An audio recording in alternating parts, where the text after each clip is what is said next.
ನೋಡಿ, ಈಗ ಕೃಷ್ಣ ಬೈರೇಗೌಡರು ಉತ್ತಮವಾದಂಥ ಕೆಲಸವನ್ನು ಮಾಡ್ತಾ ಇದ್ದಾರೆ.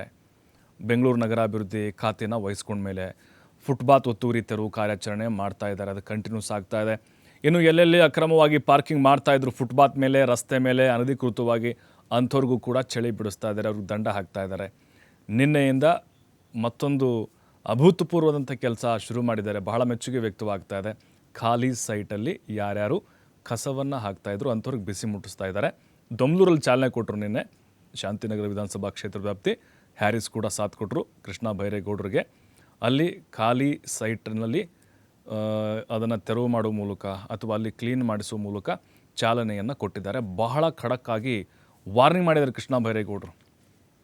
ನಾವು ಮಾಡಿಕೊಡ್ಬೇಕಾ ಅಥವಾ ಜಿಬಿಯಿಂದ ಕ್ಲೀನ್ ಮಾಡಿಕೊಡೋಕ್ಕೆ ಏನಾದರೂ ದುಡ್ಡು ಜಾಸ್ತಿ ಆಗುತ್ತಾ? ಹಾಗಾದರೆ ನೀವೇ ಮಾಡ್ಕೊಂಬಿಡಿ. ನಿಮಗೆ ನಾವು ಟೈಮ್ ಕೊಟ್ಟಿದ್ರೆ ಆಲ್ರೆಡಿ 1 ತಿಂಗಳ ಕೊಟ್ಟಿದ್ರು ಅವ್ರಿಗೆ. ಆದರೂ ಕೂಡ ಕೆಲವರು ಉದ್ದಟತನವನ್ನು ಪ್ರದರ್ಶನ ಮಾಡ್ತಾ ಇದ್ದಾರೆ. ಈಗಾಗಲೇ ಸಾಕಷ್ಟು ಈ ಖಾಲಿ ಸೈಟ್ಗಳನ್ನ ಇಟ್ಕೊಂಡಂಥವ್ರಿಗೆ ನೋಟಿಸ್ ಕೂಡ ಕೊಟ್ಟಿದ್ದಾರೆ. ಎಚ್ಚರಿಕೆ ಕೊಟ್ಟರು ಕೂಡ ಕೆಲವೊಂದಿಷ್ಟು ಜನ ಬಗ್ತಾ ಇಲ್ಲ. ದಪ್ಪ ಚರ್ಮದವರು ಸರ್ಕಾರ ಏನು ಮಾಡ್ತಾಯಿದೆ ಅಂಥವ್ರಿಗೂ ಕೂಡ ಈಗ ಚಳಿ ಬಿಡಿಸುವಂಥ ಕೆಲಸವನ್ನು ಮಾಡ್ತಾ ಇದ್ದಾರೆ. ನೋಡಿ, ಅವರು ಹೇಳಿದ್ದಾರೆ, ಮೊದಲ ಬಾರಿ ಸ್ವಚ್ಛತೆಗೆ ದಂಡ ಇಲ್ಲ ಅಂತ ಹೇಳಿದ್ದಾರೆ. ಮೊದಲ ಬಾರಿ ಏನು ಸ್ವಚ್ಛತೆಗೆ ಯಾರು ಮಾಡೋದಿಲ್ವೋ ಅವಕಾಶ ಕೊಡ್ತಾರೆ ಒಂದು ಸಲ.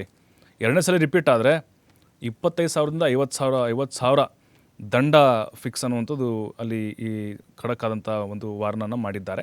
ಇನ್ನು ಖಾಲಿ ನಿವೇಶನಗಳಲ್ಲಿ ಗಿಡಗಂಟಿಗಳು ಹೆಚ್ಚಾಗಿ ಬೆಳೆದಿರೋದ್ರಿಂದ JCB ಮೂಲಕ ಸ್ವಚ್ಛಗೊಳಿಸೋಕ್ಕೆ ಕನಿಷ್ಠ 3 ಗಂಟೆ ಬೇಕಾಗುತ್ತೆ. ಟಿಪ್ಪರ್ಗಳ ಸಂಚಾರಕ್ಕಿರುವಂಥ ನಿರ್ಬಂಧದ ಹಿನ್ನೆಲೆ ತ್ಯಾಜ್ಯವನ್ನು ದಿನಕ್ಕೆ 1 ಬಾರಿ ಮಾತ್ರ ವಿಲೇವಾರಿ ಮಾಡೋಕ್ಕೆ ಸಾಧ್ಯ ಆಗುತ್ತೆ ಅನ್ನೋದನ್ನು ತಿಳಿಸಿದ್ದಾರೆ.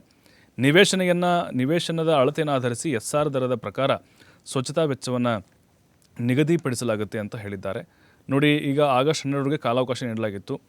ಈಗ ಸುಮಾರು 30% ಅವರಿಗೆ, ಅಂದರೆ ಖಾಲಿ ಸೈಟ್ನವರು 30% ಅಷ್ಟೇ, 100ರಲ್ಲಿ ಬರೀ ಅಷ್ಟೇ ಈಗ ಕ್ಲೀನನ್ನು ಮಾಡಿರೋದು. ಬಟ್ ನಿನ್ನೆ ಕೃಷ್ಣ ಬೈರೇಗೌಡರು ಗರಂ ಆಗಿಬಿಟ್ರು. ಅಧಿಕಾರಿಗಳಿಂದ ಒಂದು ಮಾಹಿತಿಯನ್ನು ತೆಗೆದುಕೊಂಡ್ರು. ಅದು ಸ್ಟ್ಯಾಟಿಕ್ಸ್ ತೊಗೊಂಡು ಎಷ್ಟೆಷ್ಟು ನಿವೇಶನಗಳ ಮೇಲೆ ಈಗ ನೋಟಿಸನ್ನು ಕೊಟ್ಟಿದ್ದಾರೆ ಅಂಥೇಳಿ. ಬಟ್ ಒಂದಂತರೂ ಸತ್ಯ, ದಂಡಾಸ್ತ್ರ ಪ್ರಯೋಗ ಆಲ್ರೆಡಿ ಶುರುವಾಗಿದೆ. ನೀವೇನಾದರೂ ನಿರ್ಲಕ್ಷ್ಯವನ್ನು ಮುಂದುವರಿಸಿದರೆ ಭಾರಿ ಮೊತ್ತದ ದಂಡವನ್ನು ನೀವು JBಯವರು ಕಟ್ಟಬೇಕಾಗುತ್ತೆ. ಯಾರ ಒತ್ತಡಕ್ಕೂ ಕೂಡ ಮಣಿಯದೆ ಕೃಷ್ಣ ಬೈರೇಗೌಡರು ಇಲ್ಲಿ ನುಗ್ತಾ ಇದ್ದಾರೆ, ಕೆಲಸ ಮಾಡ್ತಾ ಇದ್ದಾರೆ. ಅವರು ಇದೇ ದಾರಿಯಲ್ಲಿ ಸಾಗಲಿ ಅಂತ ಬೆಂಗಳೂರಿನ ಜನ ಅವರಿಗೆ ಹಾರೈಸ್ತಾ ಇದ್ದಾರೆ.